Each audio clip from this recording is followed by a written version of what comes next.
Hi there, Dr. Matt Wunderlich here. We're going to talk about injuries and whiplash. So, a lot of times when you get an injury, it's a specific injury to like a fall. You slip and fall on the ice, you jam up your low back. Okay. Whiplash typically is a motor vehicle accident. A lot of times you get rear-ended. I think something like 80% of injuries are from rear-ending.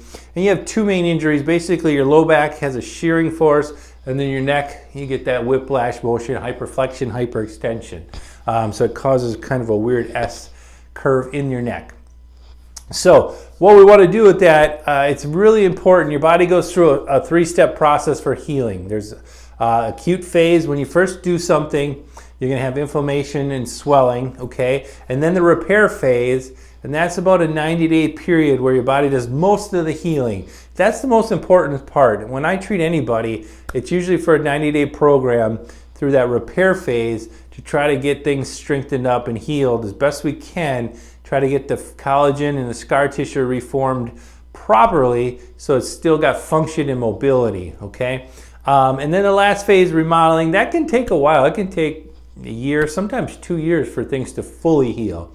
So just be aware of that. The healing is a process, okay? It takes time, it doesn't just happen overnight. Even a minor injury, a minor fall or a minor spill, you can have 6 to 8 weeks just to kind of heal a kind of very mild injury. So just know that. Now, stretches, this is a real hard one to show you stretches because it just depends on what you got going on.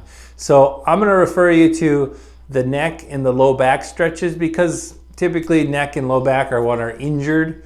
But honestly, when people come in to see me for an injury, we assess that. We'll go through their neck or back, or wherever the injury is, figure out where the injury was. It could be in the muscles in the front, it could be in the back, it just depends. And we focus on the worst first.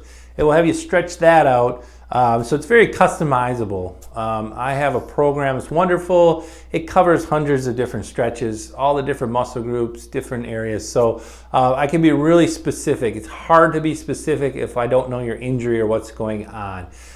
So check out the neck and back stretches on this page if you're having a whiplash or injury.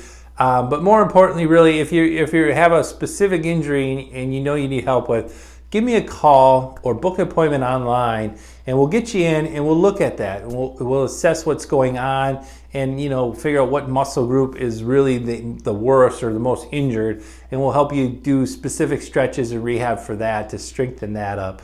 Because it's really important when you have an injury that you do go through the healing process properly and you get things healed. Otherwise what happens, and I've seen this so many times, people get in a minor injury or have a minor fall or whatever, they let it heal, things will heal on their own, but most of the time they don't heal properly, or they're not as flexible, or they start having lingering issues. So they're stiff, they're sore, they're achy, and it's lasting for quite a while now, a year or so, and it gets uncomfortable and unbearable after a while. So really don't play around with injuries. It's always good to get them assessed, looked at. It may not be a big deal. If not, great. Then you're not worried about it. But if it is, get it looked at and go through the healing process, okay? All right, hope this helps. Thank you, and good luck.